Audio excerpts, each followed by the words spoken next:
So here I am. Hi, all. I thought I'd get on and do a little video. It's been a while since I've gotten on, and maybe I will talk a little bit about Medusa in this video. I have been really wanting to talk about how strongly she's coming through right now. But mostly I was just feeling called to do a confessional. We are in the Gemini evening star phase of Venus's cycle. And uh, this is ruled by Mercury and the throat chakra. And so, like really practicing letting the truth roll through our throat chakra, what is alive for us. I have a lot of energy in my body, and I have been uh, doing quite a bit of walking and exercising just to kind of like move that energy, to let it move. And then what I realized is that like I'm also kind of full of truth, and I'm full of teachings and things that I just haven't gotten on to do because I haven't been feeling all that well in my body. So it's been difficult to sit. And it's funny because my hands, which are my strongest channel is my writing channel. And so my hands have not been working. And so there is all of this truth stuck in me. And there's this really like beautiful saying that I was reminded of. It says, if you bring forth what is within you, what you bring forth will save you. And if you do not bring forth what is within you, what you do not bring forth will destroy you. Um, the first time I saw that, I think it was um, what's her name? Laura Matsu, who posted that on Instagram. And then immediately I brought that into our group because we happen to be like in the throat chakra section of our work and working through that. But like this can also mean, bringing through any type of creation, doing anything that is within you, letting it sit in you, letting it decay or letting it fester. Um, can cause problems. It's like the same thing that's been going on with my body. Like psychically, there's just a lot of energy and it hasn't had expressions. That's kind of a long-winded way of saying, like, I want to do confessional. And so in SkyDancer this round, because essentially we're in this Leo overtone phase that began in 2023.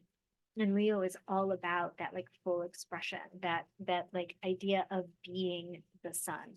Like, what is the sun? The sun is light. When we feel the light of the sun, it penetrates our skin and it even causes like a chemical response within humans and plants, right?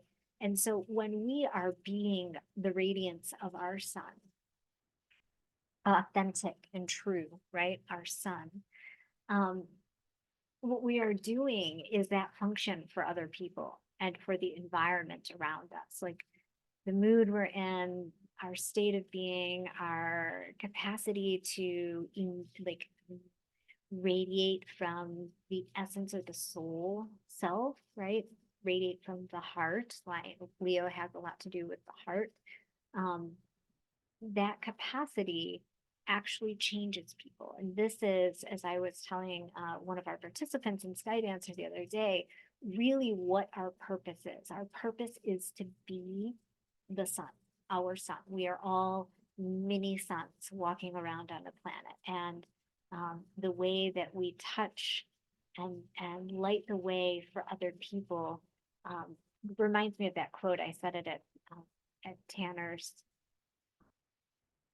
eulogy by Maya Angelou. Like, people will forget what you said, they'll forget what you did, but they will never forget the way you made them feel. And that is us being our sun. So there's this huge expression piece in this Venus cycle, but then the undertone is the throat chakra, is the voice, right? Liberating the voice. And so in this round of SkyDancer, what we're going to do, instead of just having one module around the throat chakra, we're going to do like, we'll extend that. And last round, I had everybody like recording either voice notes or making videos of themselves and posting them inside of the group just to be witnessed in using their voice, right? Just the very act of doing it. No, not for anybody. Nobody needed to respond to these. They were just these um this practice of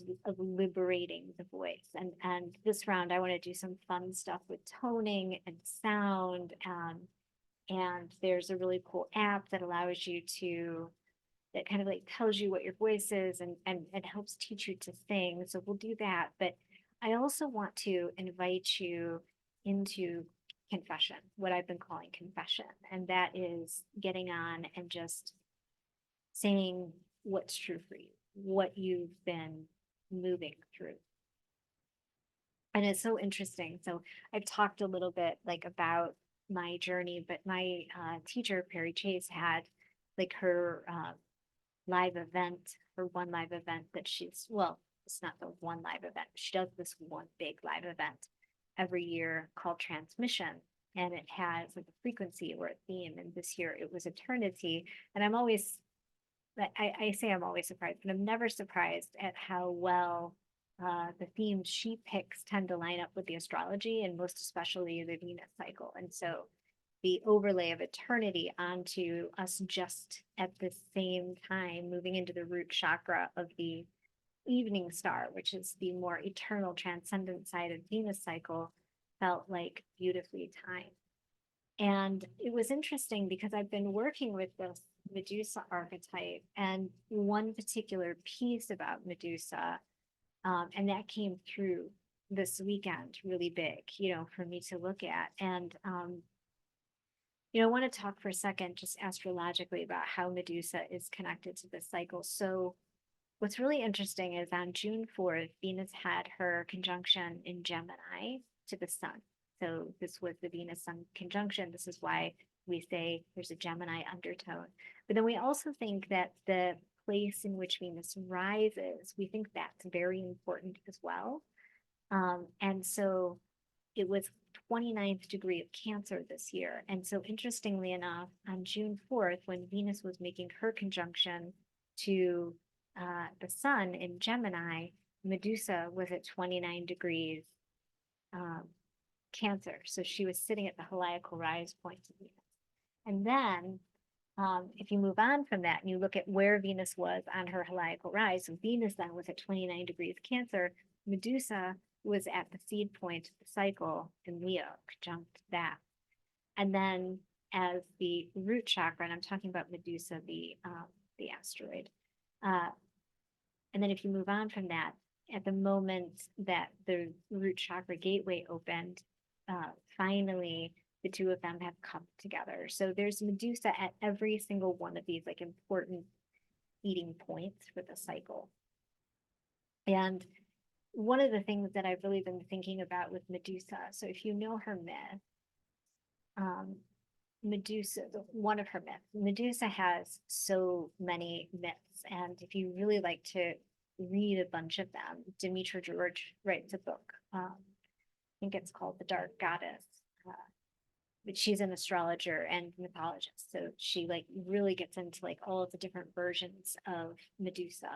Like her earliest version is that she is the primordial goddess, right? Born of the primordial salt waters.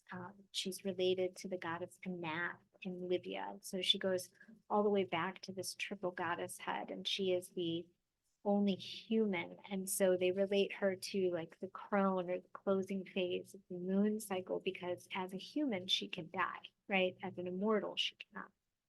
But then there's this more popular Medusa myth that we all know, or that most of us know, that includes her sister Athena. And Athena was the daughter of Zeus. So Athena was immortal, and she had many temples around Athens, and she's known as a virgin priestess. And I think of Athena very much like a goddess of culture. She was all about uh, setting the standards for culture. She's got like this, if you were to equate her to something in modern times, but this like pop culture like elite status, philanthropist. She was the steward of all of these different, like, of medicine, and the steward of music and the arts, and so she's a goddess of culture, right? She's not related to the primordial. She's related to the culture making project of the Greeks, right? So Medusa served in one of Athena's temples, and it is said that she was very beautiful and that she had this gorgeous, beautiful hair. And there's even some rumors in some of the myths that Athena was jealous of Medusa. Well, anyways, one day Poseidon, who was kind of a nemesis for Athena, came into her temple for something to see Athena. And while he was there, he took Medusa out to like the temple groves and he raped her. And upon Athena hearing this news, instead of punishing Poseidon or holding Poseidon to account for, um, for raping and violating not just one of her priestesses, not just like her sister, but her temple and her entire way of life. Um, she punished Medusa and she turned her into a gorgon, created snakes for hair for her, and sent her out of the temple. And what Medusa found was that she was kind of like cursed with this turning the men that she looked at, who looked directly at her, to stone. And so inside of the Medusa myth, there is like this freeze response. Like a lot of times, Jungian psychologists will relate Medusa to that idea of being in nervous system freeze. And that's definitely something that's been going on with me. And, I just want to say here, I know that like I have sort of publicly been going through my own underworld. I have been doing these kind of like mini confessionals, but I still teach. And I think, one of the things I've really learned through teaching while going through things is that it is in service to teach from whatever location I'm in. So if I'm sort of, working through a nervous system freeze, which is an entirely human thing to work through. Humans have freeze for all types of different reasons. If I'm not gonna like not teach because I'm a nervous system freeze. In fact, it's part of that idea of like holding things within you. Freeze kind of like shuts everything down and it makes you, go inward and put a shell around you, and then you end up holding all of these things within you, right? And so it's interesting because we are in the Virgo part of where Venus is. Venus is in Virgo. And so part of the transmission for this month was around Virgo and concepts and how Venus relates to Virgo. And Virgo really is like the archetype of the veiled priestess, right? I mean, these are deeper esoteric mysteries of Virgo, so it's just talking about, the way that modern astrology sees Virgo as analytical and discerning and like mental and but earthy. No, she's across this Pisces Virgo axis. Pisces, of course, then informs what Virgo is doing. And Pisces is very psychic. It's the kind of liminal all, it's the realm of pure potentiality where everything exists. Connection to all of the other dimensions. And then that information gets both poured into Virgo, but also if you're like a priestess or practitioner, the priestess can go into the liminal realm and kind of like pull out this very precise thread of the Piscean realm and kind of like weave it into a tapestry. And so, Virgo is really not just the virgin who is full and complete to herself, but she's also got this like quality of weaving and like pattern recognition and kind of being able to see how ecosystems are meant to like work together. And there's this quality. So we say in Cancer that, this is place where the great mother is pregnant with the human child. But in Virgo, this is like the virgin is pregnant. And so she's germinating because she's across from Pisces. She's germinating the spiritual seed, right? The spiritual self. And Virgo is all about like the perfected self and moving from, being egoically centered like we should be. That's part of development into, like higher ability for self-awareness. And so the veiling of the priestess gives the priestess inner sight, right? Insight. But it also means that something is hidden, right? And yet to be revealed, right? It's in the process of being pregnant or gestating. And so, there's this ability, we say sometimes in astrology that Venus and Virgo don't go really well together because Venus is big and she wants to be connected and she wants to relate and she wants to meet and she wants to merge and attract, and she's got all this magnetism, and then she's kind of in this space in Virgo that's more hidden and reserved and sort of like beyond the veil. It's germinating, it's doing something spiritual but yet sort of secretive, right? And there's this great ability when we don't share to freeze, to become frigid. These are some of the keywords that we could put like for shadow side of Virgo, frigidity. And so, like I said, Medusa has been on my mind. But one of the things that I was thinking about Medusa in particular, as I was just like feeling into her myth, just a second, sorry, I'm so sorry. Is that, like you think about it, part of the reason I was thinking about this too is that there is this great show on TV called Atlantis, and Medusa is one of the characters, and it really humanizes her. So it's given me this like whole other way of getting to know Medusa, and she is really sweet in this TV show.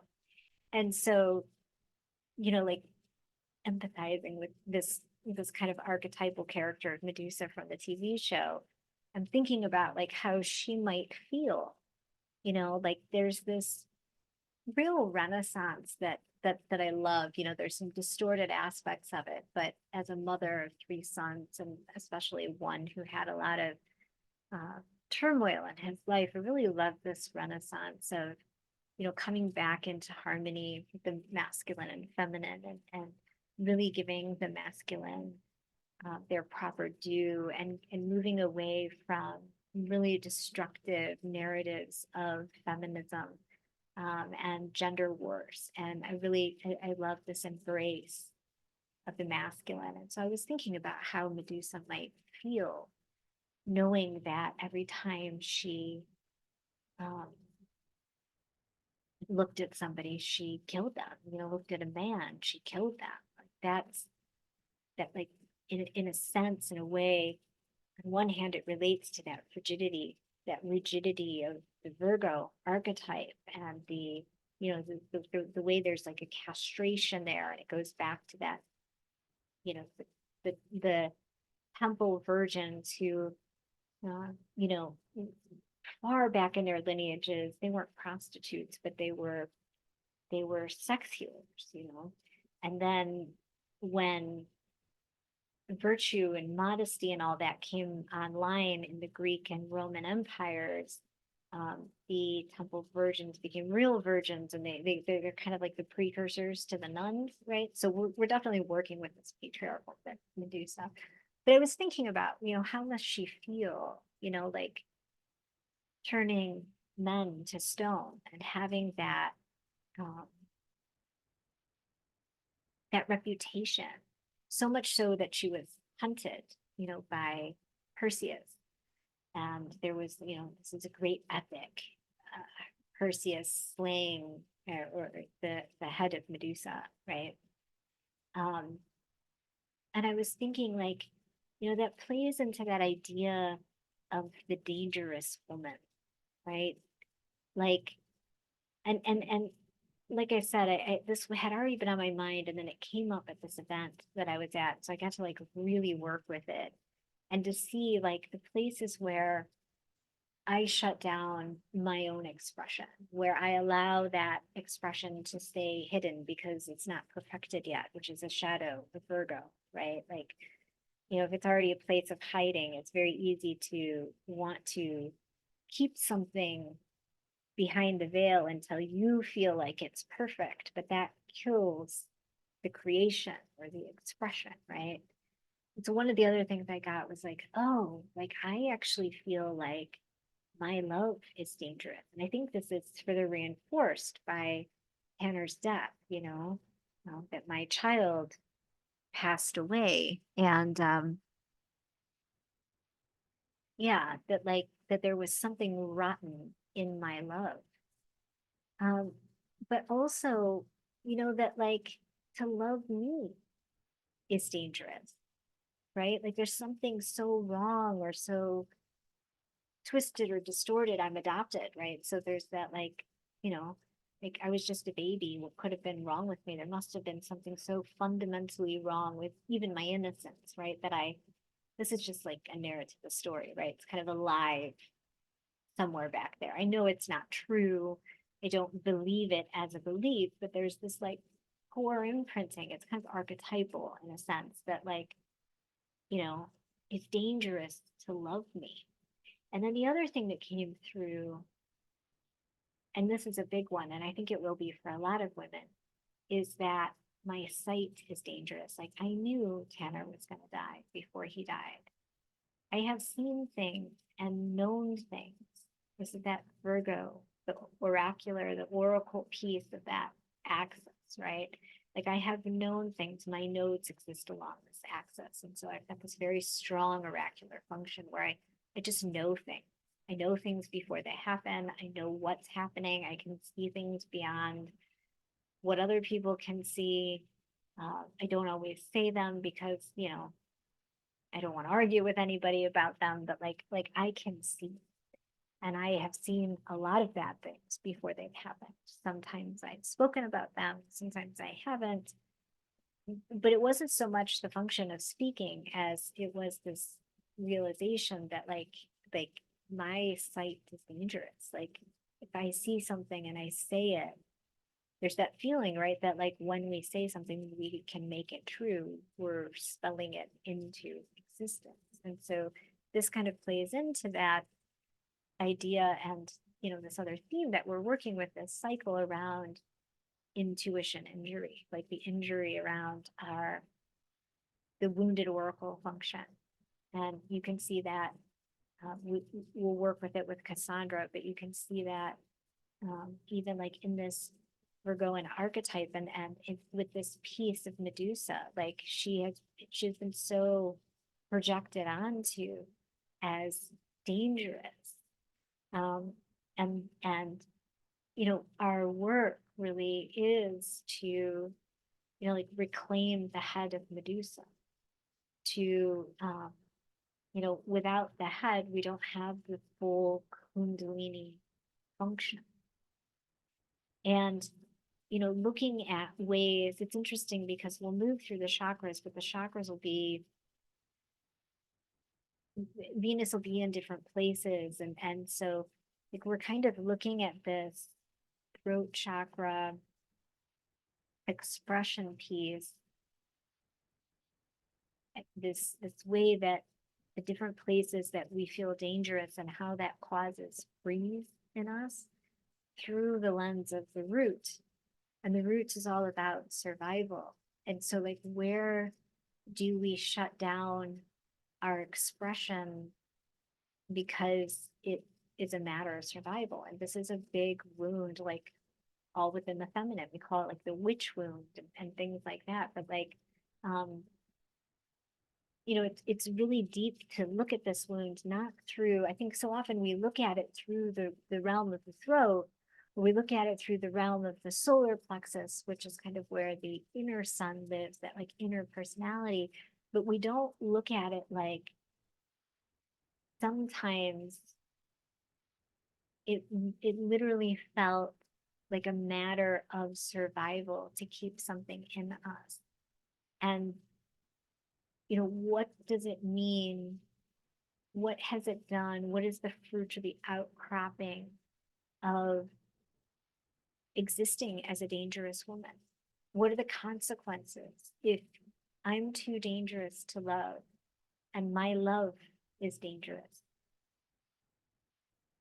What does that mean for my life, for my personal, intimate relationships? I mean, like, it's not like I always act like that, but like on one level, I could see that was in there, and that there's this like unconscious struggle always to overcome that.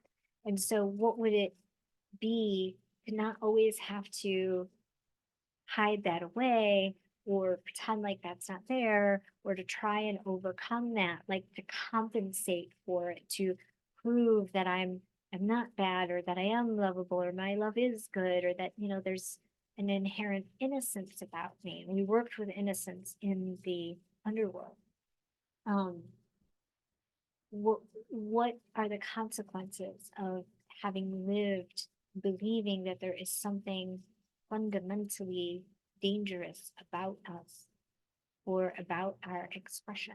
And would that in some way cause a freeze?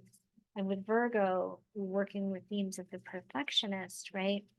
Like, in what ways are we using perfectionism to compensate for being dangerous, for being a monster, for, being, you know, living, existing, having moments, having behaviors that are monstrous, right?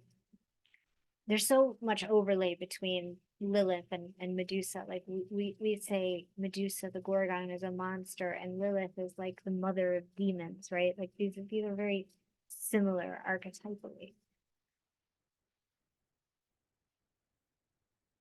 But the consequence, is going to be that we don't live our full life, that we stay in that sense of freeze, that our erotic creative expression is hurtling inside of us, right? Hurting us in some way.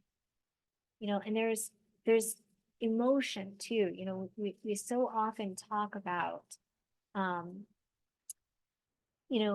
oh, I saw this, or I saw this piece, and like it's all well and good to see a pattern or to find um a false belief inside of yourself. But then there's the piece, like I said, like I got to work on it this weekend because I was at this event with my teacher. And so we did ceremony around it, and it was really beautiful to start to like move or warm up, those pieces that were stuck and frozen. But it's also about like asking yourself, like, where does this live inside of me, this part of me that's dangerous, that could potentially hurt somebody else, or hurt someone with my love, or feels like it deserves to be punished, or all of these things that we overlay onto somebody that's dangerous. What do we do with somebody that's dangerous? Well, we put them in jail, right?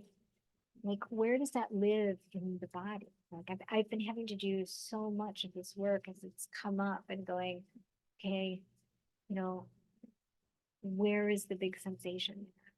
And then,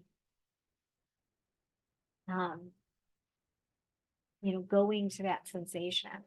What do you want me to know? What is here? Is there anything that I could get to open? Is there an emotion that needs to be had here? Um, Thanking it, working with it, talking with it, seeing what visuals come up with it. Like, I had one session like this where I was working with what I would call a demon, right? Like the demon of fear, um, of this dangerous piece. I'm on the video. Oh, please. Um, and I felt all of the energy accumulated around my head. And so it was like, going to where this energy is, like, okay, what's here? And I saw myself as like a 9-year-old. I'd been grounded to my room for a week, and I had been sitting by the where the air comes out, the register. Um, and I'm just sitting there alone, and I could see my little 9-year-old self. And like, this is that archetypal motif of being bad and being put in jail. And jail is what, like another type of freeze response, right? And so going through that process and asking her, like, what do you want me to know? What do you want to tell me? And, she said to me, like, I'm not bad. I want you to know that I'm not bad. Not that I didn't do this, but that, like, I'm not bad.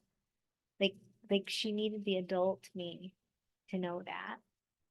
Almost as if she was telling me so that I would play with her, or so that I was interacting with her. And we think about all of the different ways as we move through society that we culturally uh, wear a pin that says I'm safe or I'm not bad. I mean, people literally wear these pins, and I mean, I understand like for work and whatnot, but um, like all of the ways that like we smile when we meet somebody, we use like disarming body language, all of the stuff that we have to go through to show people we're not bad, right?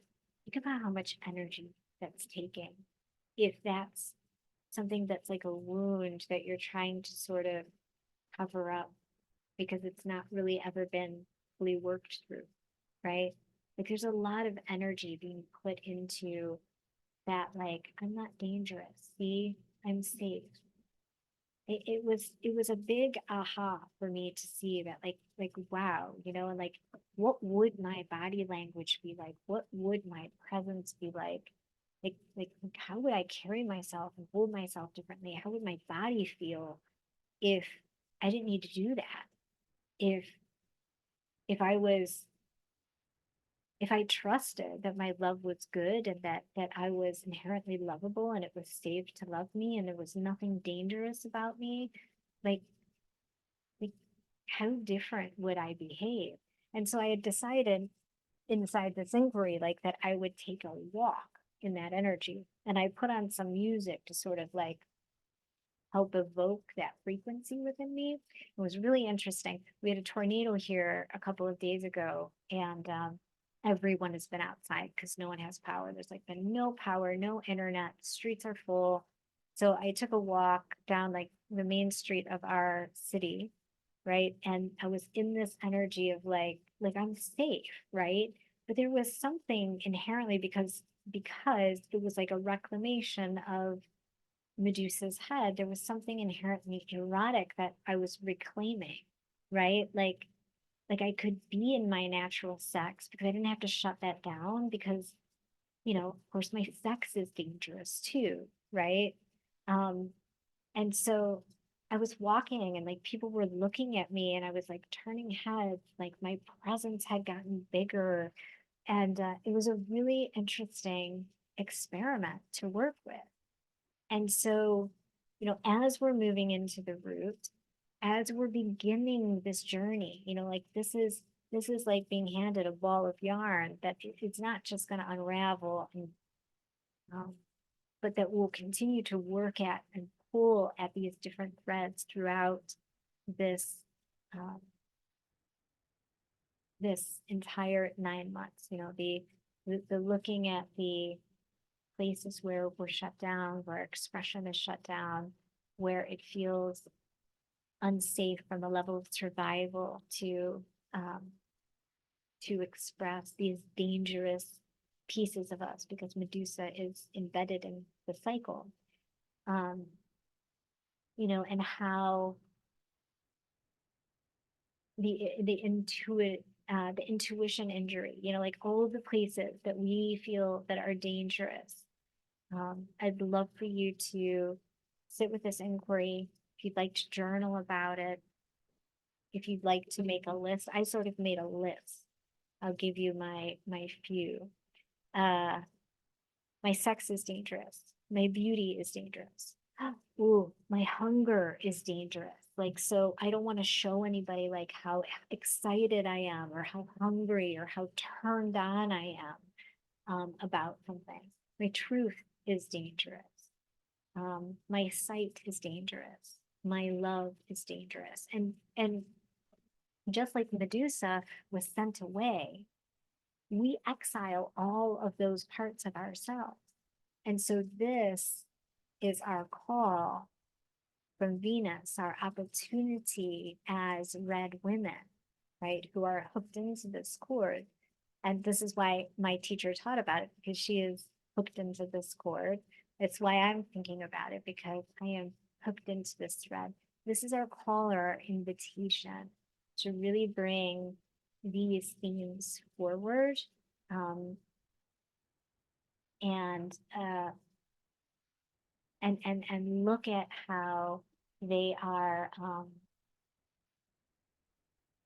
they're moving within our lives. I also want to say, I know I've talked about my teacher and how she brought through this piece about dangerous women. Dr. Mia Hatsani is also another woman who I know is like a red woman who is hooked into this thread. And she's talking a lot about Medusa and teaching a course right now. I don't know if you can still get in, but she's got some great thoughts about Medusa. As well, if you want to continue to like deepen with the myth before I come back on with more. So yeah, I just wanted to pop on and share this with you guys so that you guys can do your own Medusan Venusian inquiries. All right, loving you all. Bye-bye.